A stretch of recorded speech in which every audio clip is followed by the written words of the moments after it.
All right, folks, I think we're going to get started. If I can navigate to my notes. Welcome everyone to this session, Climates of Inequality at a Crossroads, adapting a community-based project in a global pandemic. My name is Richard Anderson. I'm the Public Programming and Exhibitions Manager and Mellon ACLS Fellow at the Humanities Action Lab based at Rutgers Newark. That's a long, giant title. In the fall, I'm going to be moving on to a new position as Assistant Professor of Practice in Public History at Moravian University. I am the facilitator of this session. I'm thrilled to be joined by so many of my partner colleagues from the Humanities Action Lab partner organizations for this conversation. This is a community viewpoint session, and we'll be discussing a specific initiative of the Humanities Action Lab called Climates of Inequality and the COVID Crisis, Building Leadership at Minority Serving Institutions. Again, another long name. This is a project that brings together multiple university and community partners from different geographic locations. So to begin, I'll just ask our panelists to briefly introduce themselves to get you oriented, and then I'll come back and introduce the session a little more. And I will start with our partners from Chicago. And I'll call on you just so no one has to be guessing who should talk. Edith, can you go ahead? Yes, hello everyone. My name is Edith Tovar. My pronouns are she, they. Located in the indigenous lands of the Council of the Three Fires, who are the Ojibwe, Ottawa, and Potawatomi, also known as Chicago. I am a community organizer with the Little Village Environmental Justice Organization, and I'm also a proud resident of my neighborhood, which is Little Village. Thank you. Thanks, Edith. Lauren, will you go ahead? Sure. Hi, everybody. My name is Lauren DeJesus. Pronouns are she, they, and I am in Chicago. And I'm actually the civic engagement educator at the USC Latino Cultural Center. But I started my journey with HAL in this project as a graduate student. So I'm from a student to a staff member.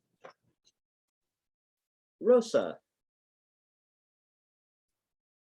Good afternoon, everyone. Chicago time. I am Rosa Cabrera, pronouns she, her, and hers. I'm director of the Rafael Cintron Ortiz Latino Cultural Center at the University of Illinois at Chicago. And I'm also adjunct faculty in the Department of Anthropology, Latin American and Latino Studies, and Museums and Exhibition Studies. All right, and from Mayaguez, Brian. Hello, everyone. My name is Brian Ramos Romero. I'm so glad to be here. I'm an undergraduate student from the University of Puerto Rico at the Mayagüez campus, and I'm affiliated with the Mi Maria Puerto Rico After Hurricane Oral History Project for about 4 years now, and more or less about 3 to 2 years involved with the HAL community and all these wonderful folk here. So I'm glad to be here, and I can't wait for our future conversations. And while we have a partner from Newark who will likely be joining us later, but now I'll ask our 3 partners from Raleigh, North Carolina to introduce themselves. Naima, can you start?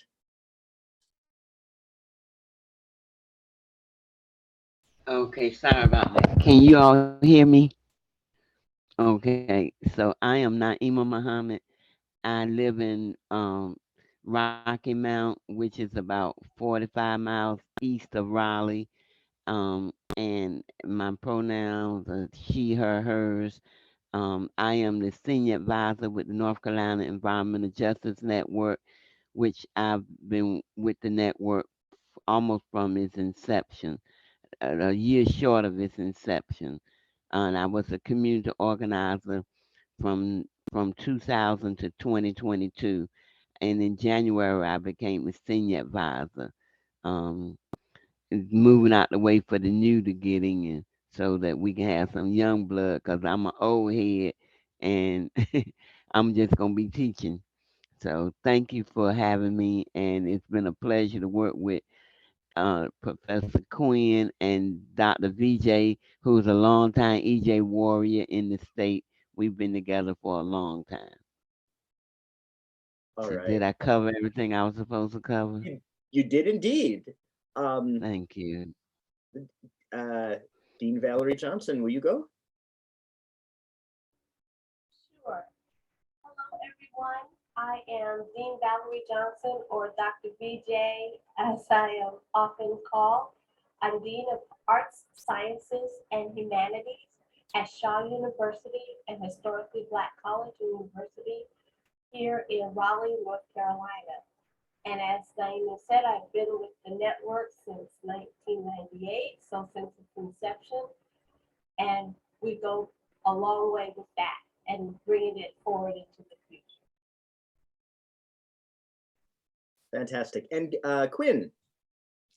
Hi, everyone. I'm Quinn Dorn. I'm a professor of history, humanities, and environmental studies at Shaw University. And I'm very pleased to be here and working with Naima Mohammed at North Carolina Environmental Justice Network, and of course with Dean Johnson at Shaw as well, and with all of you. Thank you. Terrific. Thank you so much, folks. Now I'm going to briefly provide an overview of the structure of our conversation and give you a little bit of information about the Climates of Inequality and the COVID crisis project as a way to kind of set the table for the rest of the conversation. So I'm going to provide an overview, then one person from each location will offer a kind of a short 5-minute sketch of the work they've been doing on this project and how it responds to current conditions in their communities. Then next, we're going to turn to the question of a project at the crossroads, quote unquote, and someone else from each location will talk briefly about how they've adapted their project in response to the continuation of the pandemic. And finally, we'll turn to the audience. We'd love to have a dialogue with folks who are attending, hear your thoughts, your questions. Please, at any time, drop your thoughts or questions into the chat, and Lauren and I will be monitoring that. And while we're on that topic, remember that you can click on live transcript to get subtitles. And thank you so much to the folks from SyncWords who are joining us to help with captioning today. That really means a lot. Thank you. And we have one more person to introduce, my friend and colleague, Anthony Diaz from Newark. Anthony, will you say hi quickly? Hey, everybody. Hey, Anthony, how are you? Good to see you. Whoops, I should unmute myself. As some folks might know, the Humanities Action Lab is a coalition of universities, community partners, and exhibition venues that explore the historical roots of urgent social questions and explore possible responses through humanities work. We're based at Rutgers University Newark, but our network, as you can tell, extends across North America. Our first project, States of Incarceration, was about mass incarceration. More recently, our major project, Climates of Inequality, explores environmental and climate justice. And to explain how we got to today's panel, I'll just briefly say that after the launch of the Climates of Inequality web platform and traveling exhibition in the fall of 2019, Hal decided to hold off on starting a new project on a new topic, and instead to remain focused on the question of climate and environmental justice, while also rethinking and reformulating our own approach to public humanities. Why did we do that? Well, in its early years, Hal had often worked with established public history programs that were majority white, disproportionately white and middle class. The students were often engaged with topics that they were not familiar with from firsthand experience. They were often going into communities to engage on a topic, communities that they did not have firsthand personal experience with. And while the work was rich, we thought, it became clear that the model was increasingly feeling extractive. HAL partners coming, visiting, taking, leaving. And that was increasingly feeling untenable. And so we decided to do something different. In early 2020, before I had joined HAL, the HAL staff and some of its partners began planning a new initiative that would revise our approach to public humanities by centering the particular assets and needs of minority serving institutions of higher ed and their frontline communities. We might use the term frontline several times in this discussion. We mean by frontline communities, communities who bear a disproportionate impact, are impacted disproportionately by issues like mass incarceration, environmental injustice, while contributing the least to those issues. Then the pandemic started, and it became even more clear that HAL needed a model for doing public humanities that addressed urgent systemic crises that were having daily, really detrimental impacts on our partners. So the resulting project became the aforementioned Climates of Inequality and the COVID crisis, and the objective was to design public humanities pedagogy and practices that will foster climate justice leadership at minority serving institutions of higher education. So that's what we're here to talk about today. With the support of a Mellon Foundation grant, HAL launched Climates of Inequality and the COVID crisis. We often call it the MSI project for short. We launched the MSI project in the fall of 2020, and the project is designed to have 2 cycles of work. And in each cycle, we invite 5 cohorts of teams from minority serving institutions to work with us. Each local team consists of 3 fellows, a community member, a student, and a faculty member. And the folks joining us today represent 4 of those 5 locations from our first cohort. Our friends in Riverside and Northridge, California weren't able to join us today, unfortunately. So very briefly, before I turn it over to my partners, what do we actually do through the MSI project? You'll hear about that in a moment, but all the teams are producing student and community created public humanities projects related to environmental and climate justice that will be integrated into the Climates of Inequality exhibition and web platform. And in addition, we're participating in ongoing translocal training, mentorship, or exchange. This cohort is a key part of the process, even though folks are often working individually. We'll be coming together in June, in fact, in Newark. And finally, through our partners, we are researching and assessing different modes of public humanities practice at minority serving institutions and exploring in more detail what are the particular needs and assets of MSIs. That's a lot, but there are a lot of pieces to the project, and so I wanted to make sure that the audience had the context for what follows. And with that, I will turn it over to our partners, and I guess I'll just go in the order in which I called on you. So maybe I will ask the Chicago partners to begin. Great. Well, hello everyone again.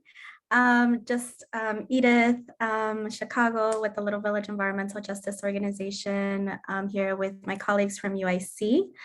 I just wanted to start off by saying that I did have a very unique opportunity to support and participate in the different ways of this project.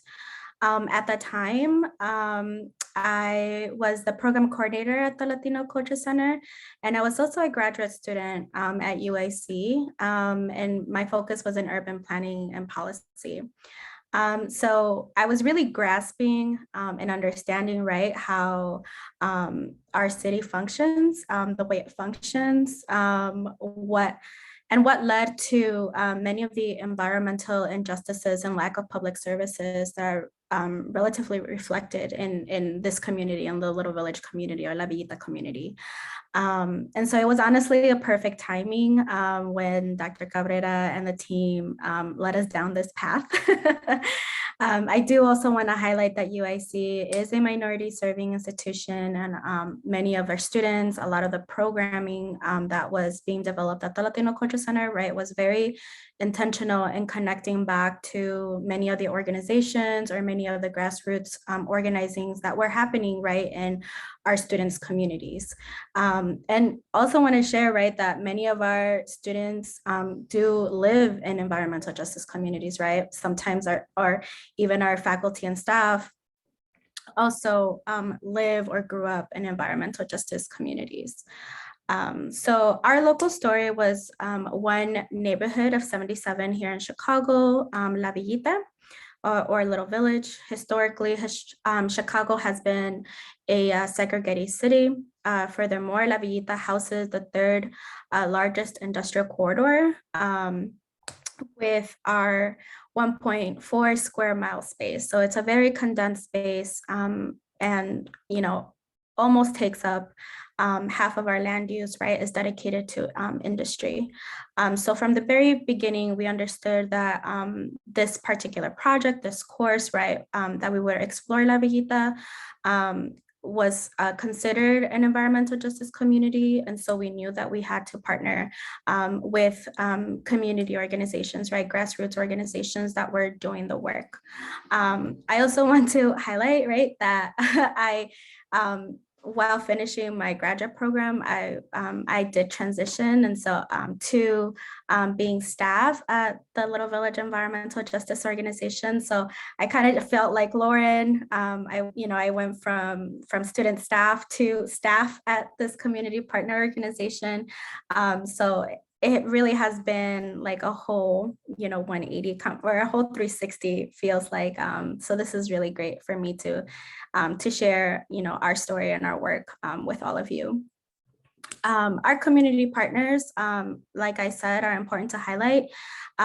We partnered with Alianza Americas, and again, the Little Village Environmental Justice Organization that, Alianza America has been doing a lot of advocacy work and supporting our immigrant communities, right? But also addressing the environmental impacts that are currently happening, right, in a lot of our homelands.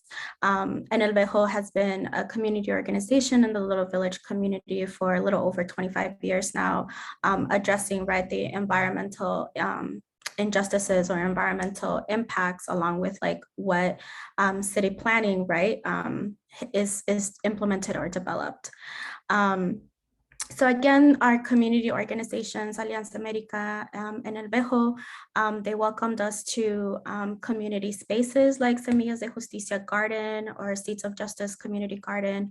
El Vejo provided toxic tours and really gave the students, and we also invited community members, right, as far as like giving the context as far to, which industries are operating within our communities, and what led to a lot of like the current policies, and what led to a lot of the current community spaces that were previously contaminated and now are thriving spaces, right, that community or residents can utilize. So here in the PowerPoint, we're highlighting, right, also how these organizations welcomed their students, welcomed us, right, to their space. We highlighted, or here during the pre-pandemic, right, we participate in story circles, sharing the importance of food and our cultural practices, right, sharing of meals, traveling to different areas in the community that not only you see, but also smell, that are also areas of concern, right? Again, highlighting the environmental injustices. We also, we're able to have really in-depth discussions within our story circles. Many of our story circles were also intergenerational. We invited folks to bring a special object that was relevant, right, to them and their everyday lives, that were considered as being or practicing sustainability, right? One of the things that we always laugh or make the connection during the story circles, right, is that sometimes we don't know that we're being sustainable or we're practicing sustainability, right? Sometimes we're just like, we're poor, we need to recycle our Tupperware. So that butter, container is going to be reused in many different forms, right? So those are just like a little bit of the highlights from our story circles, right? Pre-pandemic. I also wanted, I think, yeah, it's loading. We also had different, as far as like the community organizations, right, different needs to highlight either like campaigns or like research that we have done. So the students that were part of this course did an amazing job at translating like the research that they gathered, but also translating the testimonies. A lot of our, first voice stories were adapted and added into forms of infographics, right? Many of when we were doing like report backs, right? Many of the comments that we were hearing from residents was that whenever like media or news outlets, right, come and quote them, they're unfortunately misquoted, but when we were seeing these type of like infographics, the students did an amazing job at really capturing what residents were really saying. And so residents really, really felt heard and seen at the fact that an academic institution, right, like the Latino Culture Center, would really take their word at face value, right? And so that was really important to highlight. I know that we're gonna get a little bit further down into sharing how we adapted. And so definitely I'm looking forward to my UIC colleagues to further explain how we pivoted and adapted in addressing the pandemic needs and how they were able to support. And so I'll wrap up my section there. And so, yeah, I'm just really excited and happy that I was able to share my story and my role in this project and further connecting with folks. So I'll pause there. Thank you. Thanks so much, Edith. Let's turn now to Brian to talk about Mayagüez. Hello, everyone. So, as I said before, I am Brian Ramos. I am part of the Mi Maria Puerto Rico After Hurricane Oral History Project, and its history is very long, and giving an overview is somewhat complicated because of the nature of the kinds of subjects we treat about. But initially, to give you some backstory, Hurricane Maria made landfall in Puerto Rico around 2017. At that time, in the area of Mayagüez, which is the west side of Puerto Rico, was heavily damaged. There were a lot of environmental issues involved, a lot of lack of government response in that area, to the point where food insecurity was a constant thing to worry about. And during that time, Dr. Richard Chansky, who was a professor at the UPRM, had devised a course regarding oral history, and just kind of initially having students write their own story regarding the hurricane, right? More or less a narrative about what they went through as ways to dealing with trauma, right? Addressing trauma in the classroom. And from that point on, it evolved into something bigger. Fast forward to 2018, when I was involved with the project, the moment I was involved in the university, I enrolled. And during that period of time, we started a project, we started the Maria Project, in which we would collect oral histories from every student. More than 100 or so students had the responsibility of collecting oral history narratives from their own community, from their local frontline communities. And so the idea was to collect this vast collection of oral histories for an eventual publication, if possible. And the project kept molding, and little by little, undergraduate students who had never previously had that kind of opportunity in research, especially in the humanities, seeing that the UPRM is a mostly STEM based university where humanities are a very small part, the English department being even a smaller section of the university. And so the project kept molding and kept molding. We started collaborating with organizations such as Voice of Witness, a nonprofit organization collecting oral histories and making publications of them. Uh, Many of the students continue to be involved in the project, including myself. In my case, I was involved in creating a publishable oral history narrative based on my father, who was a police captain in Puerto Rico at that time, and kind of covering the story. And each of the oral history narratives kind of covered different facet of that period of time in Puerto Rico where the government was non-responsive. The community had to fend for itself essentially. Mutual aid organizations began to flourish as a consequence of that lack of response from the government. And essentially it all kind of meshed up into this publication of the Me Maria book. And this is a very hefty collection of oral history narratives from people from many different backgrounds. I'm talking from police, I'm talking from doctors, uh, nurses, and so on, people who had to fend for the communities. And there are all these stories from all these kinds of people who had survived one same event that could have been mitigated to its effects because of things involving the government and FEMA and all these federal agencies. Um, and after that, the project kept molding itself. And 4 years after, most recently, after being involved with the Humanities Action Lab as well, we've recently uh, established an oral history lab in the actual UPR campus. And that oral history lab is in collaboration with the English department, our general library and film certificate.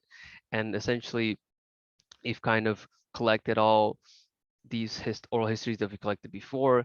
And what we plan on doing is establishing a multidisciplinary space dedicated for recording and sharing stories about Puerto Rican culture, Puerto Rican history, focusing more on environmental issues that the archipelago faced before Hurricane Maria, during Hurricane Irma, and now even so the COVID pandemic, which has exacerbated essentially the situation of the Puerto Rican people to an extent that otherwise could never have been foreseen. Um, and also including supporting mutual aid efforts and citizen scientist organizations, because we know that we are in a mostly STEM-based university. And so kind of bringing all these disciplines together and kind of collaborating in an effort to not only produce humanities-based projects, but to also have a place to archive them. And so we're constantly asking then, how can we continue serving our surrounding communities, but also adapting to new situations? Because in the in in our island, these kinds of issues are only made worse with natural recurring events, with the recessions in our economy. And so we're asking constantly, how can we create spaces to involve the community, not only the community itself, but the studentship from our universities and so on. And stemming from that, one of our main focuses for our lab right now is a large project on food insecurity, which involves multiple undergraduate students from different academic fields conducting interviews and also providing them with pedagogical opportunities, otherwise mostly absent from academia, especially in our campus. So offering the undergraduate students that opportunity to get involved in research that would otherwise be only available to graduate students, for example. And as part of our efforts to address food insecurity in the island, a graduate student, Yaritza Sanchez, and myself are right now collaborating on creating a zine focusing on paving avenues for possible food sovereignty. And what we're hoping for the zine to do is to kind of encompass necessary historical context to understand, for others to understand our island's importation crisis, knowing that dates back further along the line than 100 years, even more so before the United States was ever involved with Puerto Rico in itself, dating back to the Spaniards and so on.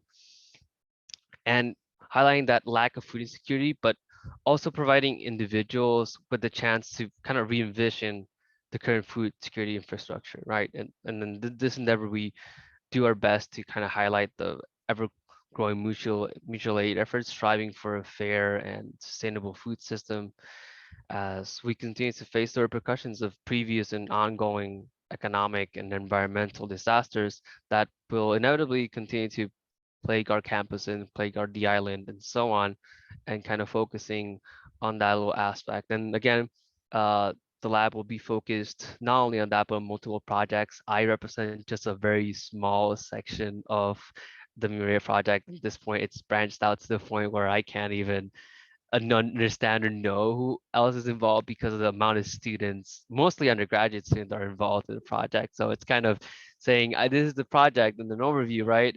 But it's a very small section, me just having telling you what I'm involved in, because at the end of the day, there's so many people involved, mostly students, which to me is something completely special and completely unheard of before I ever kind of got into the humanities and oral history as a whole. So thank you so much. And I really look forward to answering questions and kind of engaging with everyone about this sort of topic, especially about food sovereignty and food security. So thank you so much. Fantastic. Thank you, Brian.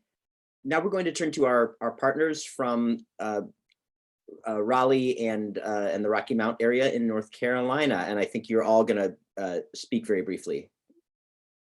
Yeah, I'll speak briefly to start, and then I'll pass it to Naima Mohammed, and then in a part two, I think all three of us will speak. But yeah, welcome everybody. My name is Quinn Dorn, I'm a professor at Shaw University, and the main focus for right now was to talk about how did our project try to make sure that the needs of the community were met.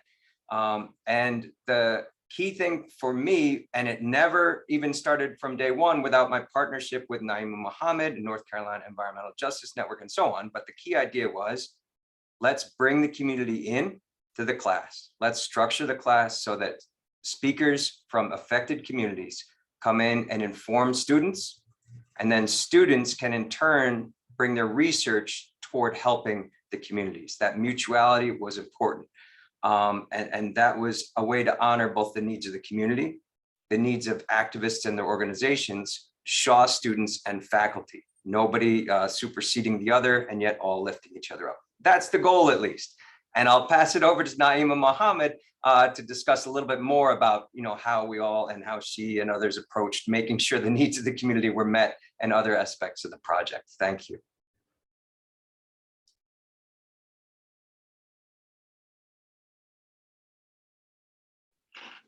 Oh, I think you might still be muted, Naima. Yeah, I'm sorry. I keep forgetting to hit that unmute button.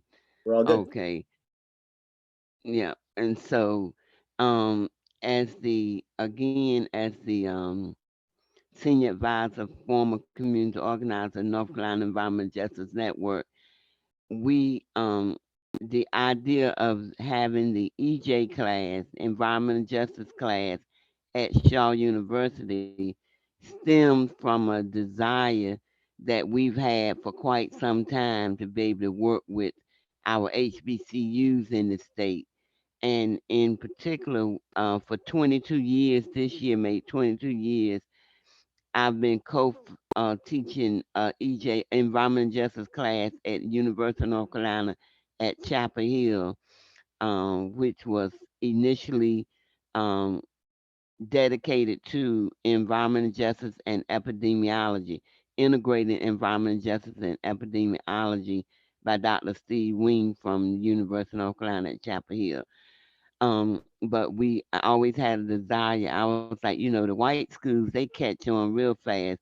Why can't we connect with our HBCUs?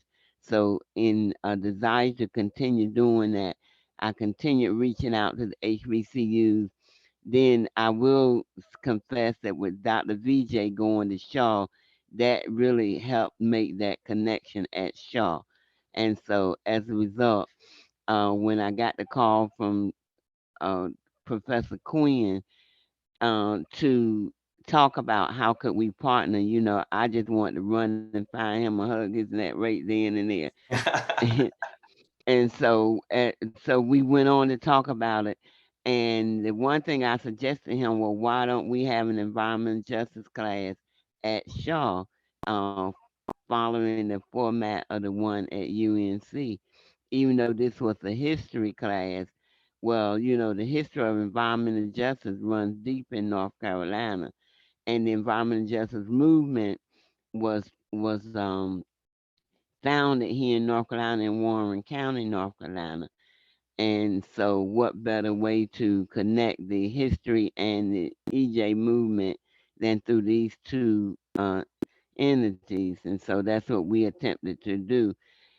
And in doing that, part of how we conducted the carried out the relationship, I work as a community organizer. I was working with communities all across the state that's living with environmental hazardous sites in their communities, what we call our frontline communities, where we have the most impacted people are living in the communities that we met with over the course of this class. And so I invited our community partners to participate in the class by telling the story of their community, what was happening in their community, what was their community like even prior to these issues coming in, and what life has been like since they got dumped on. And then the students were given space to ask questions, make comments on however they felt like participating. But the bottom line was to bring the information to the classroom and offer the students an opportunity to partner with communities. Because that's the one thing that came out of the UNC one is we have students that's partnering with the communities that we work with to help them address their concerns about the health impacts and the environmental impacts that these dirty industries are having on their lives. And in particular, as we address continue to talk about climate justice in this country. And my thing is, how do you talk about climate justice without talking about environmental injustice? It doesn't make sense to not think about it and look at how these communities are. I always say they're ticking time bombs. You know, when we talk about climate justice, because they're already vulnerable and they're being made more vulnerable with this climate with this climate change, as we see more and more storms. And in North Carolina we have seen uh serious storms about every other year, and then a couple of years they was back to back where we had major hurricanes that displaced a lot of people, and the majority of the people that were misplaced live in these impacted communities where these animals are kept dirty. You know, the animals are there, the landfills are there, the wood pellet industry is there, the Chemwas is there with this PFAS, and it's and coal ash. And as I always say, whatever you can't find in white communities, you come to Eastern North Carolina and we will show it to you.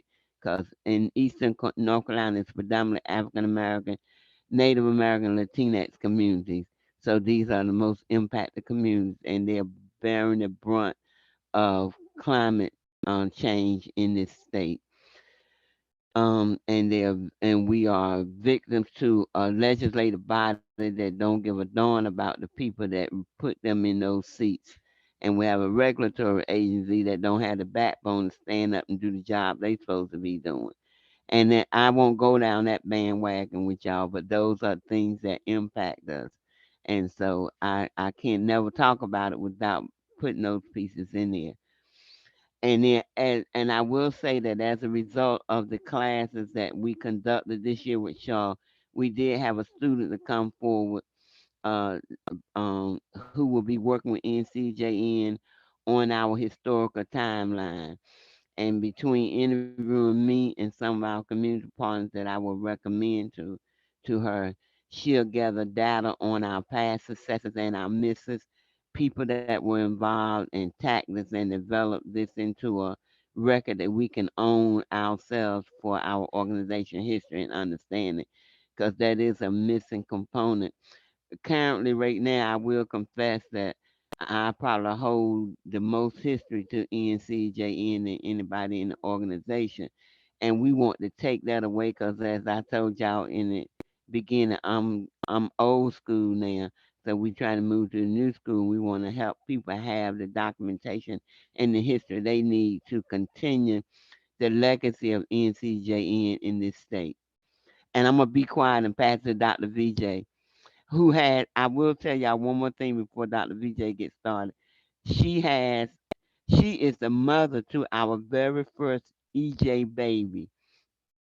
Her daughter's our very first EJ baby, and she's gone off to college and come back home and has reconnected with us in a real way by partnering and working with us on our coordinating team for our environmental justice annual summit that we do every year, the third weekend in October, which is upcoming October 14th and 16th. Y'all mark your calendars.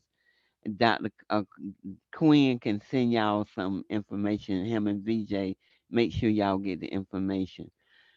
And if I can take one more hot second to tell y'all that as you are moving about and looking at Facebook and all these other places, all this other social media that I don't know how to use, Twitter and all them folk, that if you hear anything about a movie, a film, a documentary called The Smell of Money, pay attention.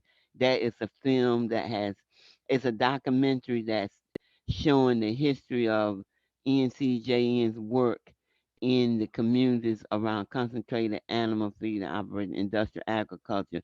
And it just showed at the Hot Docs Film Festival in Toronto, Canada last week. And it was at the Sarasota Film Festival and took first place in that film festival. So it's a documentary that was made over a 4-year period in North Carolina. And so if you hear anything about it, please pay attention. If you get a chance to watch it, please watch it. And I'm done. Dr. VJ, take it. I'll come back in our second round, if Perfect. you don't mind. Sure. Let's go to our final location represented, and that's Anthony Diaz from Newark Water Coalition in Newark. Hey, everybody, again, Anthony Diaz, co-founder of the Newark Water Coalition. I think what's interesting about hearing everyone's stories is how it's very similar and yet different from my own, where, we're a social justice organization that was birthed out of the lead crisis in the city of Newark in about 2016. We began active in about 2018. And so now we've pivoted to a multitude of social justice issues and fighting as a frontline community grassroots organization on not just environmental justice things, but things like immigration, housing, food insecurity, and all these other things. And what I'm finding is that it's so important for us to have our own content. What I'm finding is so important for us to tell our own history, because if we allow others to tell it for us, they're going to get it wrong. They're going to not include the right things. And so our project was really birthed out of this. And so, the internship program that we decided to do was to take college students and get them to design, I call them high-level TikTok videos. And they have this where community meets academia, and these videos are that middle ground or that bridge that allows us to create content at an accessible level and tell stories that people never heard before. I often say that, my story is a bit of luck, a bit of charm, a bit of all of these things, but there's so many Anthony Diaz's in the city of Newark that you never get to hear about. And I'm fortunate enough to actually be in a position where I can share my platform, use my platform, and in partnership with Hal and the incredible Richard Anderson, develop these programs where it gives us the level of support that creates institutions. Because what I look at in the landscape of, at least in the city of Newark politically, there's a lot of craziness going on. And a lot of our cities and a lot of our towns are just, they face so many issues. But if we're not in the driver's seat of that history of telling people, hey, there's hope out there.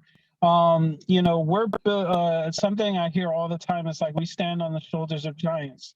And I wouldn't know. I wouldn't know if that history existed had I not like heard it from people orally, had not watched about it in movies, not just consumed this kind of content. And now where I see, young folks is that they consume so much content, and there's so much content out there. So how do you cut through that noise? How do you bring these important stories, these life-changing stories, into a medium that fits them and designed for them specifically? And I learned a lot. I learned a lot through this program. Shout outs to all my professors on the calls. God bless you, because I don't know how y'all do it every day. But it's, as an organizer who has been around for the last 16 years, every day I'm finding something new. I'm finding a different way to organize. I'm finding a different way to reach people. I don't shut down opportunities like I did before because it doesn't necessarily make sense in my mind right then and there, but I'm open to it because I never know where it could lead.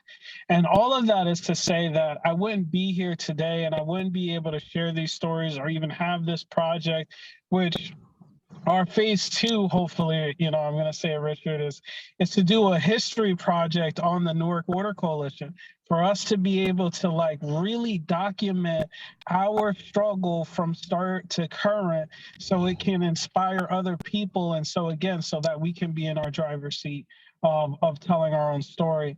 And I realize how important these things are. And I realize how important the work that everybody else is doing on the call. And that if we weren't here thinking about those who come after us, then we would be doing a disservice. So these projects allow us to extend our hands out to future generations that we may or may never meet and have that ripple effect. So I'm very encouraged and thankful. Thanks so much, Anthony, and thank you to everybody for giving that overview. I should say one thing I didn't mention in giving you a thumbnail sketch of the MSI project structure is that during their one-year fellowships, each member of or each location in our cohorts offer a class that is focused on producing content for the Climates of Inequality and the COVID crisis project. And so that's looked like various things for various partners.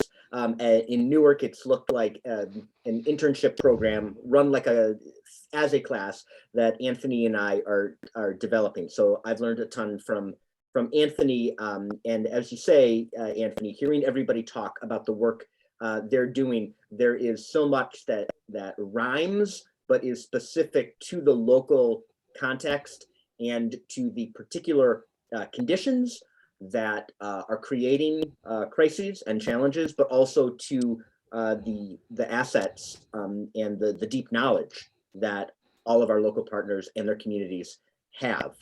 And speaking of that, I'd like to move forward now and briefly have everybody go around again, but this time each of our 4 locations will talk briefly for about 3 to 5 minutes about a couple of specific ways that they've adapted their work on the MSI project, as we call it, in light of the fact that the pandemic has continued, and the ways that they've addressed ongoing crisis conditions in their communities. We're running a little bit behind, so I'll ask each location to kind of condense a bit, because I really want to make sure that we get some time for questions and feedback from the audience. And while I'm on that topic, audience, feel free to drop in any questions that you have in the chat. But so I think we'll circle back around to Chicago to talk for a couple minutes.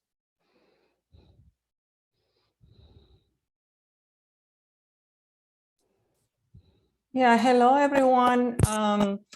As Ira's shared before, we developed our local story, Resisting Cycles of Environmental Injustice in La Villita. And we're very excited and getting ready to bring the exhibition to Chicago in the fall of 2020.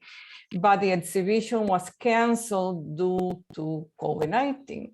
And this hold forces us to create virtual engagement formats that summer. So that fall, the Latino Cultural Center started with launching the Climates of Inequality online public program series, which featured environmental and climate justice leaders. And as Richard mentioned, as part of the first MSI cohort, I was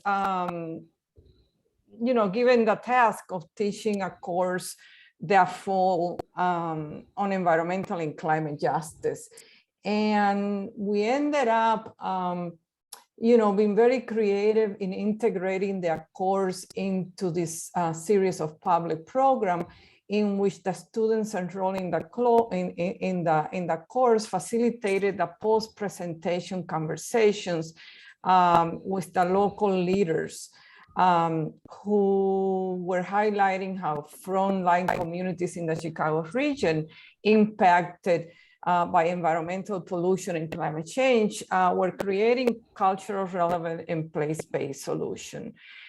Then we ended up repeating the series the following fall of 2021 when I again taught the same course. But this time we extended the presentations to environmental and climate justice advocates across the country and Puerto Rico. And this time the presenters discussed the intersection of ECJ with immigration, border surveillance, labor, food insecurity, COVID-19, and how community responses and advocacy were connecting these social issues with environmental and climate justice. And for us, that has been one of the main focuses all along, is helping people connect environmental and climate justice with social justice, or as we sometimes refer to, looking at environmental and climate issues as a social issue. And you can take a look at the extent of this, how this project evolved in our website. I think Loris just put the link there. Because the project ended up developing into many different paths with some really interesting activities and public programmings. And I think Lauren will share a couple of two other strategies that we took in adapting to the post-pandemic. Yes. Or during the pandemic. Yeah, thank you, Rosa. So yeah, simultaneously, the LCC drew upon lessons, like Rosa said, that are linked to environmental and climate issues with social issues. So we actually focused on a few initiatives at the LCC. So our first is the LCC's Arts-Based Civic Dialogues and Tours, Dialogues Initiative. They typically use the power of art to collectively explore creative solutions for common challenges. And through the project, through the HOW project, we created a Connecting Environmental and Climate Justice, or ECJ, with COVID-19 dialogue, which focuses on environmental and climate justice and its connection to the COVID-19 pandemic. And we've actually incorporated a few of the findings from the research project into the dialogue content, using local examples to make it more relevant to UIC students, but also tangible examples for other community groups to make connections to that. And we can put the link in the chat for that in a second. And then another initiative that we contributed to, or that HOW's project contributed to, is our Lead Create Change internship program. So our internship program is designed to expand students' academic and professional growth, right, through project-based assignments and work-based learning that focuses on environmental and climate justice, as well as social justice. And we actually restructured our original internship program model and used it as an opportunity to expand on the HOW project. So our 2020 to 2021 cohort, so all virtual, completed a project titled Visual and Storytelling Ethnography of COVID-19 Mapping Project in Latinx Communities. We have a lot of long titles here, y'all. And so our LCC interns, in collaboration or in partnership with El Vejo, collected first voice narratives and harnessed local knowledge to better understand the intersection of COVID-19 and environmental pollution in Chicago, and specifically in Chicagoland Latinx communities and neighborhoods.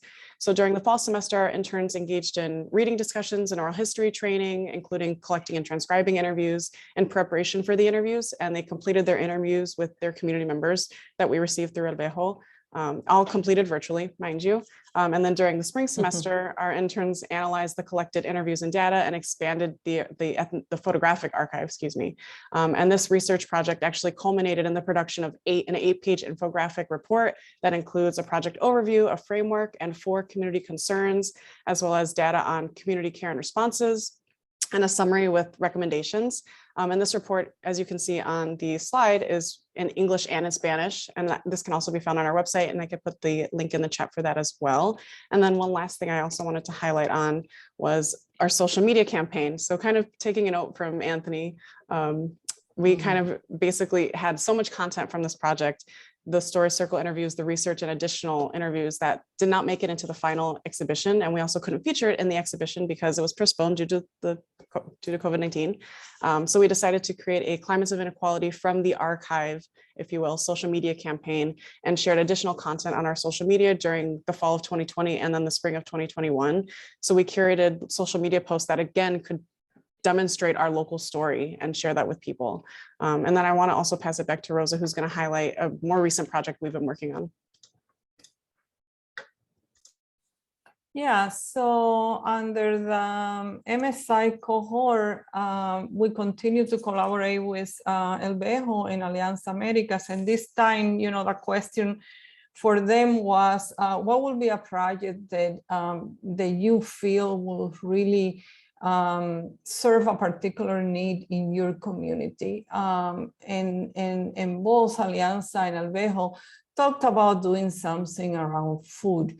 And food traditions and this challenge that communities are having in maintaining some of their food traditions and accessibility to healthy food. So we created this project called Latinx Foodways, Stories and Recipes Linking Social and Environmental Justice. And again, for the third time, I was teaching the course again. So every year that I have taught the course, you know, the opportunity here has been, how do you connect this course to these collaborations that we have been engaged with Elvejo and Alianza as part of the HAL project. And so this time, again, the students engage in collecting oral histories from the community and also recipes. And we always want to go back to this question of, you know, making these links to social issues. So, you know, that particular project had 2 main questions. The first one was, how is the relationship between environmental climate justice with food traditions and cultural identity is manifesting in the stories shared by community members? And the second question was, how is this relationship also linked to issues of land, food justice, immigration, labor, health, and COVID-19? So the way that the students collected the stories, you can kind of like see it here, were through a couple of story circles with community members in Centro San Bonifacio, and through a cooking demonstration session held at Semillas de Justicia Garden, which is part of Elvejo. And then for their final project, the students designed 4 types of communication tools to frame their own storytelling. There were 4 groups. One of the groups created 2 podcasts. Another group created a video. Third group a cine, and then the 4th group a series of infographic. And again, you can find all this information in our website. And I think, Lauren, you're going to share the last Yes. initiative, right? Yeah, so kind of jumping off of what Rosa is saying, simultaneously during the fall of 2021, our LCC interns conducted one-on-one interviews with members of their own community to document additional stories and recipes, and also participated in a few of the story circles and food demonstrations alongside the ECJ students. So once again, our LCC interns engaged in discussions on ECJ, and were trained again in conducting oral history interviews. So this was a combination of previous interns that we had, and as well as part of a new cohort. And in spring of 2022, our interns, with the help of our LCC graduate student, reviewed and refined the communication tools that Rosa's course produced, and looked at the recipes and stories, ensuring accuracy and consistency, and translated all of them into English and Spanish. And now we're currently working on integrating these stories and recipes collected to be in a recipe book that we are currently designing and will hopefully finalize soon. So these are just a few examples of how those pages will look. And also a few of the recipes that community members shared with us. And then lastly, the LCC and El Vejo are currently working on bringing the exhibition finally to Chicago, ensuring that we find a location within the community to host the exhibition. And we're also hoping to engage both the El Vejo interns and Little Village community this summer, and as well as the UIC students and larger Chicago community in the fall. So with that, I will end there and pass it to the next group, and then I'll add some additional links in the chat. Terrific, thanks. Brian, why don't you go ahead? Sure. So as part of the pandemic, all the work that we were doing was very in person, very involved in the community, and kind of going outside to frontline communities, engaging. So having to change that was a very different change of dynamic, right? For example, our oral history lab was almost a direct response of working in public humanities and oral history within the pandemic. Suddenly having multiple teams of students, faculties, and community partners really benefited from having an established fixed standard that would allow us to not only like produce but also archive community-based research produced outside the camp, because now suddenly many of our students were working outside and not online, instead of having direct contact with each other and getting groups, as was the norm in the project beforehand. And the oral history lab has also become a really great source for research opportunities for undergraduate and graduate students within the humanities and oral history, which otherwise before, in at least in our campus in Puerto Rico as a whole, is not a very big area of research. So students aren't always able to find these kind of opportunities, especially at the undergraduate level. And they're also not, it's not very common that you see programs or research opportunities that are constantly engaging with communities, with mutual aid efforts and organizations that are already out there, but otherwise not kind of partnered with official campus programs. And we're also establishing a new oral history and documentary filmmaking course that will be offered by the English department in our university and the film certificate starting in January 2022 semester, and all of which all the students from the UPR campus as a whole and the public are open to engage in. So this course would allow even more students to, in the community, to kind of engage in the elaboration of this documentary involved with the project, and different other sub-projects are being produced by the Miria. And again, making an emphasis in the fact that I am just one angle or one spot of that project. So there's multiple teams that are going to be included, and we have all this engagement of multiple teams being involved in the project, and again being covered in this documentary course and film course, and that's going to be initialized by the next semester. And the lack of physical contact, also brought upon by the pandemic, also kind of allowed us in terms of the scene that we're producing, that me and a graduate student are producing, also kind of allowed us to really reconsider what kind of representation we wanted to see in our scene, kind of verifying, do we want to cover established or emerging mutual aid efforts? And we kind of unanimously decided to represent as many voices involved in the fight for food sovereignty in Puerto Rico as possible, especially now with that pandemic. A lot of work has been produced, especially work that's being covered in social media, which is a great tool for these kinds of movements and kind of getting the word spread out. So we really found that we want to cover as much of those recognized voices, but at the same time, emerging local movements, not only from the west side of Puerto Rico, but kind of covering from the north, the east metropolitan area as well. Um, and in part of that, basically, we decided to include an additional section within our scene that we're producing directly in response to COVID, as a matter of fact, recording how these groups have transformed and adapted their work for food security in the wake of a global pandemic, right? Efforts such as those from Come Colegial, which is a UP Armed Student Association, providing thousands of students annually with food stability in the way of non-perishable food supplies, food boxes from local farms, and kind of allowing students to not only have their education, but also have a safety net when it comes to food. We're also covering organizations such as Alacena Feminista, which is a feminist mutual aid group focused on the solidarity exchange of foods and the advocacy of mutual aid against all kinds of violence in all its forms, majorly right gender violence.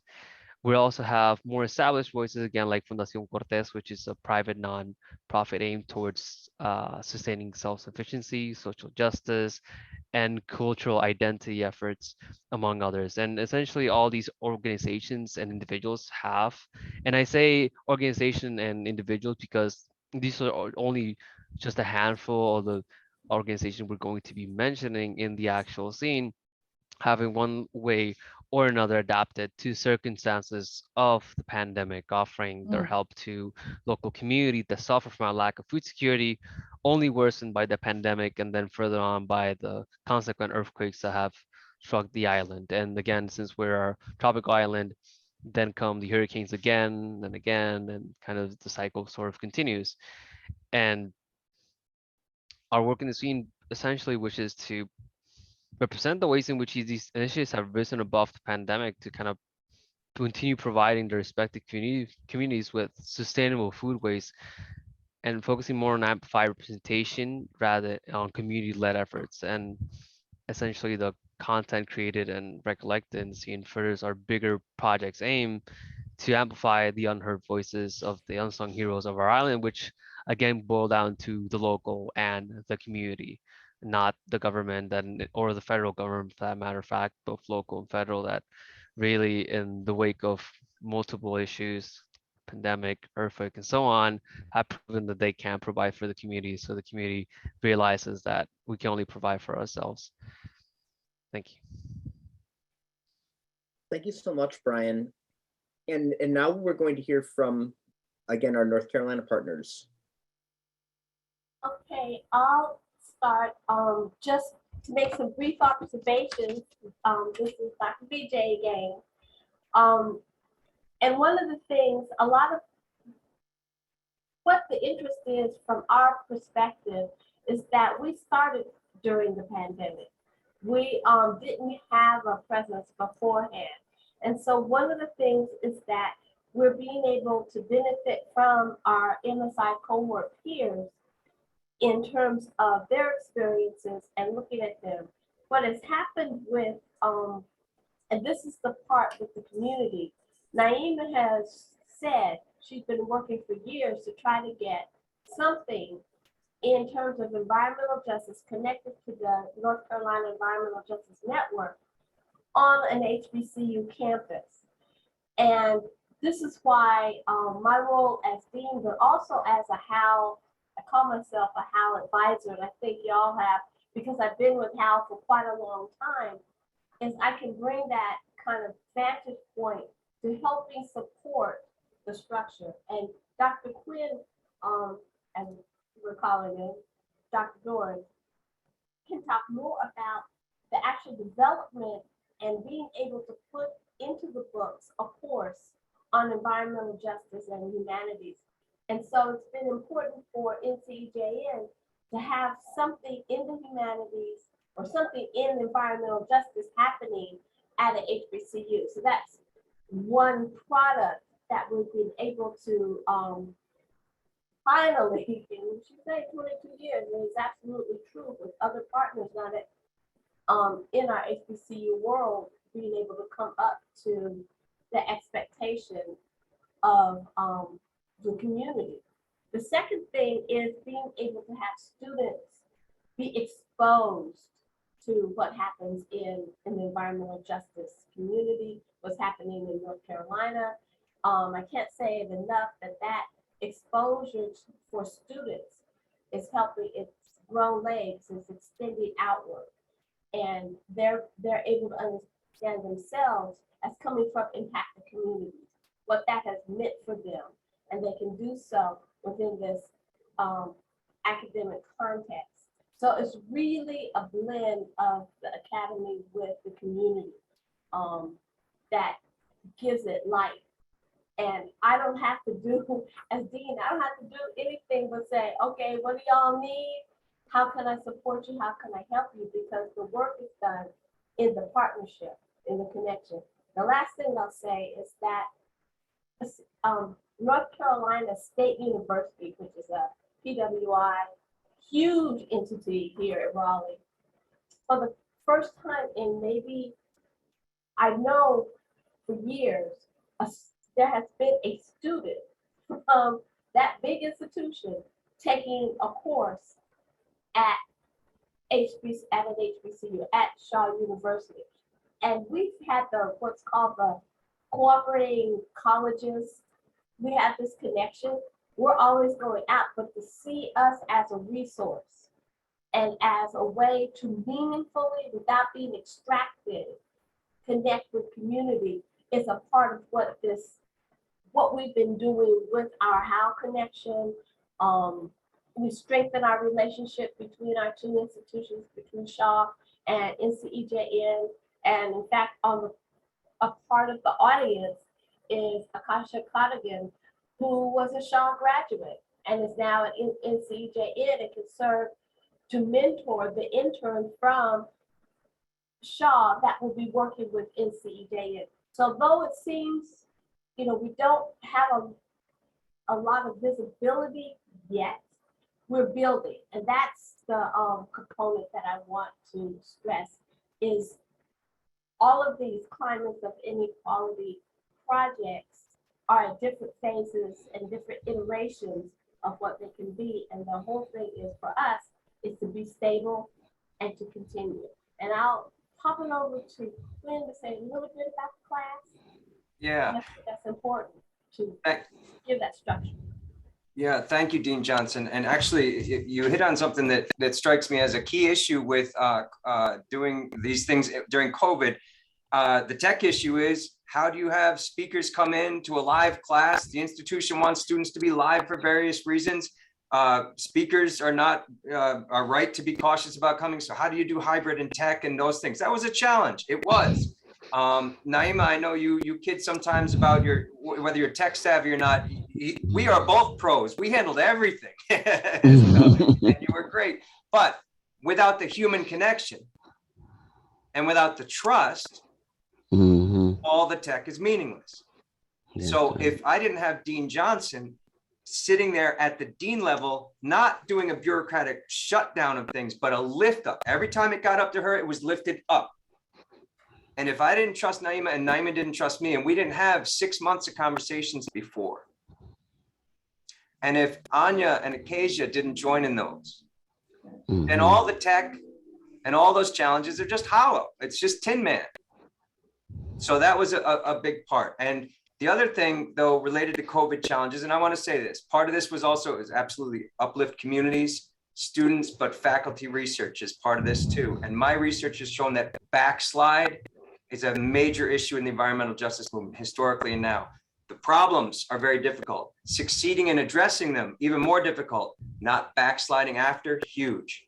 So what are we going to do in the COVID environment? Richard, you mentioned extraction, to make sure that this, with the limits of COVID, is replicated and enhanced moving forward. That's the next challenge for this program as far as how do we do it during COVID, not just the class, which I think was successful. I won't oversay it, but it was fairly successful, but how are we going to deal with that? If it's okay, I want to briefly share the screen, if I can, very briefly, because what I want to make sure is that this is a human collaboration, and part of that human connection is making sure it's acknowledged. Very quickly, North Carolina Environmental Justice Network was a huge part of this. Shaw, our speakers, Reverend William Kearney, Robert Bobby Jones, Belinda Joyner, the Beatty brothers, George and Al, along with Brayton Willis. The classmates that were in the class were here as well. Everybody connected, including Miala McKell, Kayla Armstrong, Ryan Hamilton, Dwight Devon, Zaid Steele, and importantly, in memory of dear Daniel Slack, a student of ours who was lost during class. I'm not going to try to put a bow on that and make it sound like there's anything okay with that. But part of what made it survivable was the connections we had with everybody on this call, everybody in this class. And moving forward, it's not just the tech issues, it's the human connections that are going to matter. Thank you all so much.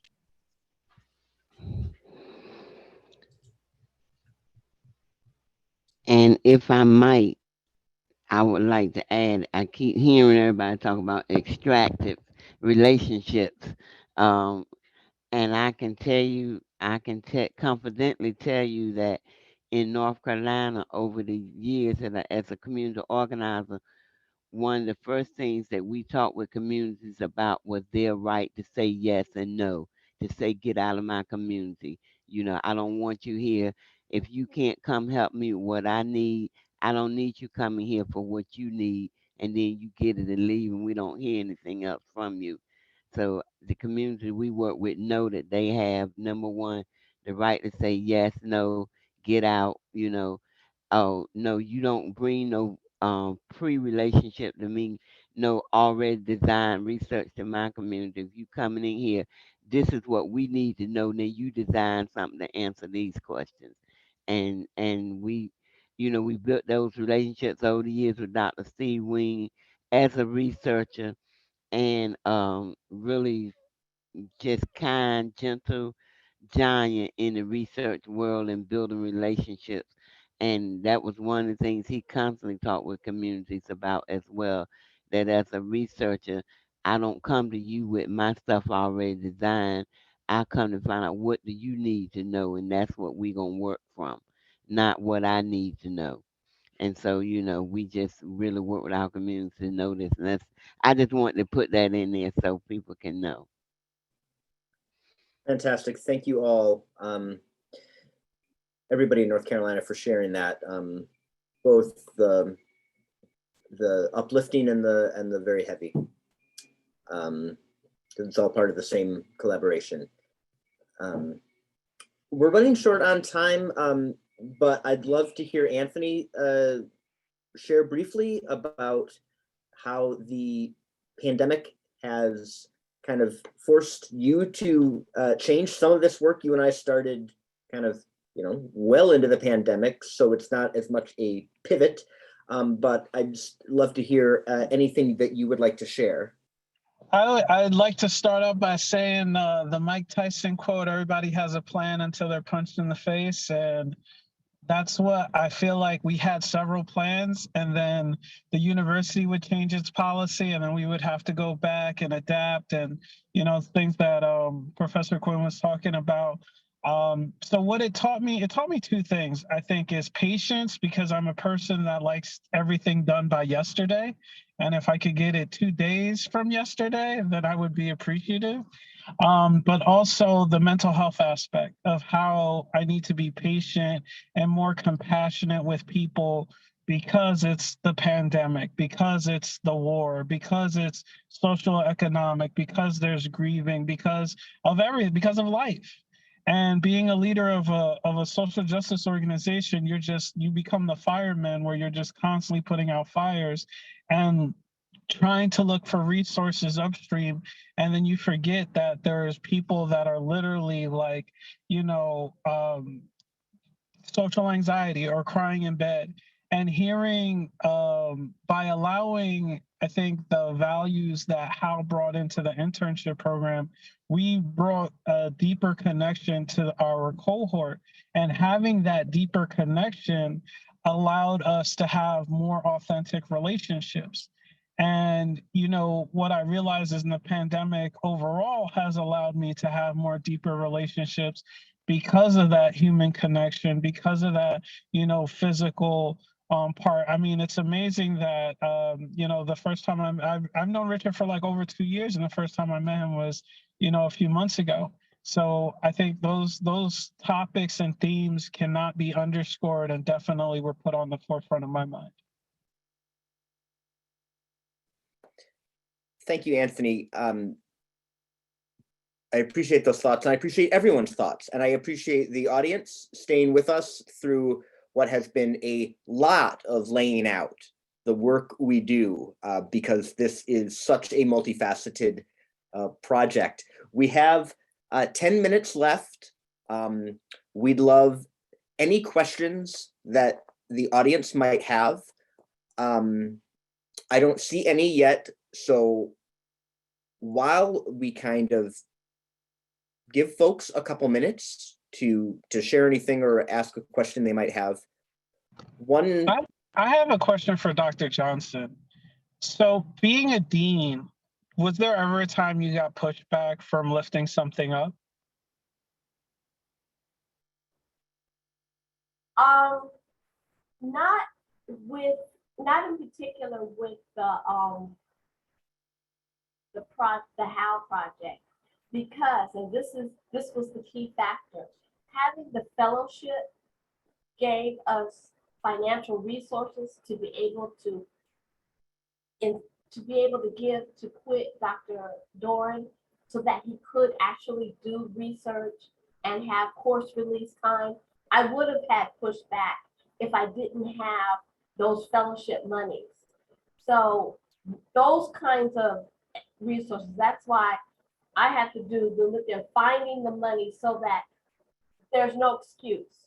You can't say this is not something we do here at Shaw, especially when we articulate that we're a social justice institution. And then the other pushback is, how does that show up? So sometimes you have to kind of push a little bit to say, it looks like this. It looks like being fair to faculty. So sometimes that it's a subtler pushback in terms of, are we practicing what we say that we are, or speaking out loud, and our employees living that out? Do we really have meaningful connections to the community? So that's where some of that pushback can occur and has happened, and you just keep moving, keep it moving, keep saying, no, this is, you say we have a social justice center, here's what's going to happen. So on the positive note, I was able to, and when Dr. Dorn was able to work with the Center for Racial Social Justice so that EJ is a part of the work that they're doing, and they're going to support some of the initiatives that he comes up with, so we can continue to make something. I keep saying sustainability, but you got to have that, or else the program goes by the wayside when a faculty member leaves, or when a community organization has a different thrust or focus. And here I am again. I would like to add one more thing to this picture, and that is from the community perspective. NCJN, we call on our community partners. We are not trying to be extractive either. So we always build in a uh, financial piece for the community. So for every guest speaker that come to any class, any of the classes we have, there's an honorarium or a stipend, I should say, that's given to the person so that we can say we appreciate your taking the time to tell your story, because technically people are sick and tired of telling their stories and nothing changes. And so we can't keep calling on them, extracting and taking them through that pain of telling the story and just ignore anything they might need. So we say we can't pay you for your time, but we can give you this stipend of appreciation for your being willing to talk to the classes. So there is a built-in component for the community. Thank you, folks, for sharing that. And in the, I guess, in the interest of disclosure, because funding is, you know, sometimes people can be kind of delicate in talking about questions of money. When, you know, I should have said at the start when I explained the structure that the fellowships that each location receives, a student, a faculty member, a community member, those are financial stipends. Hal is committed to compensating people for their time and not asking people to do things for nothing. You know, I remember in journalism school hearing from professors that you know, students would go out to want to interview the local, you know, coffee shop owner or the local orchard owner, and they thought, well, this will send them there because it's free publicity. And folks were calling up the journalism school saying, can you stop sending students? Like, we don't need any more stories, but you're actually like making our life much more difficult by having to field all these requests. And I think the same dynamic can happen sometimes with community organizations where a public humanities organization thinks they're being really helpful by offering to help, but that partnership, if it's not structured well, and if it doesn't come with funding, in many cases, can make life more difficult and create a new burden. One thing I would throw out in the couple minutes we have left, and this is not something we can talk about in depth, but folks have brought up the question of mental health, of sustainability, of being mindful of the impact that your work has on communities and on the potential burden that a partnership could have on communities. I'm thinking about the way all of you have structured this work, knowing that your students in particular come with a lot of firsthand experience and personal experience with the stories and the histories that we're exploring. And these are heavy histories.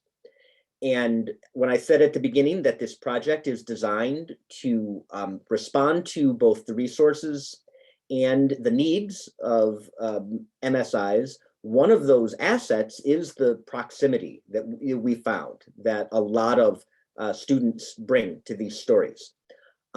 But as Brian indicated when discussing trauma-informed pedagogies, that involves a lot of work to make sure students feel safe and are not sort of further burdened by having to explore these issues again. So in the last couple of minutes, we can't say much, but if anybody has a thought that they might leave us with about what it means to do this work with their students, in light of their proximity to very, very heavy topics.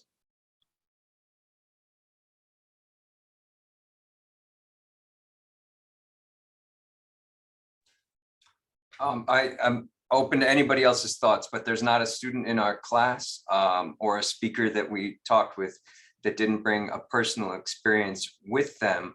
What was wonderful to see, and again, I don't want to make clean, wonderful, oh, everything's great because we had a class. That's not my point. But to watch students go from, I had that experience and it was in the back of my mind, and now I'm connecting with people who are making it clear this is an important issue. And I have something to bring to that equation and people I can network to do something about it. And I'm not saying everybody in class is going to go be an EJ warrior. I hope they do. But you know, that connection saying, I'm bringing something, I have this experience, I have a skill to bring to it, and there's people who will help me and I can help them, was wonderful to see.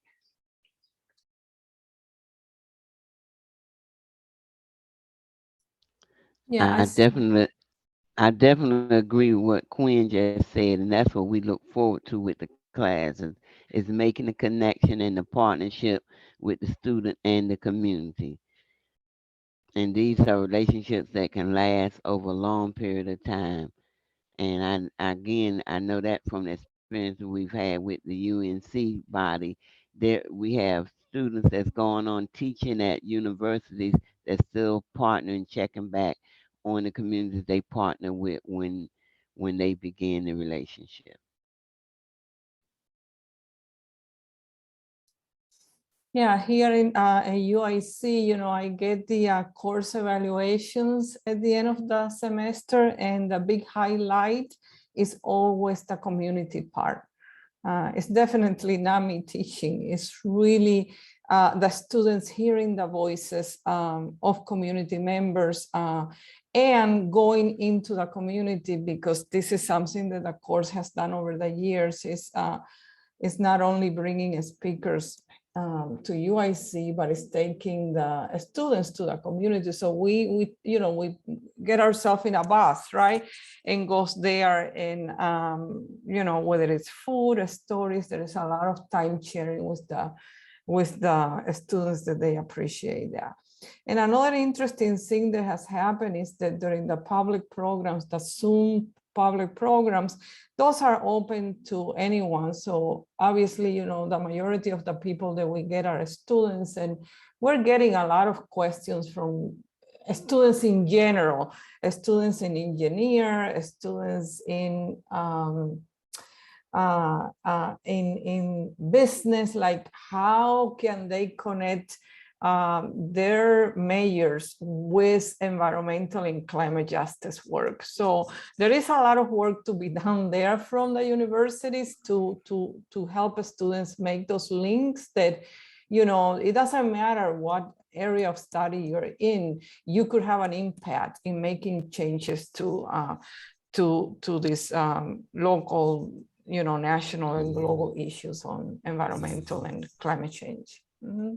And I think that's the best place to stop at. I would love to keep going, but we are 1 minute over. Thank you all for joining us today. And we would be happy to answer additional questions about the work that we do. You can see all of our links in the chat for the various organizations, but we thank you so much for being here and hearing a little bit about what we did. Enjoy the rest of the conference. Thank you, everyone. Have a good weekend. Thank you, everyone. Stay healthy. All right. Bye-bye, everyone. And thank you to go visit my other partners. and thank you to Leilani and the folks at SyncWords for your work helping us. We're really grateful. And we will see some of you, right? In Yes. New York soon. Okay. Very soon. Take care. Yes. Take care. Bye now. All right, All right, thanks, take care. Richard. Bye-bye. I'm just gonna save this chat. Thanks, Richard. All right, take care, everybody. Bye.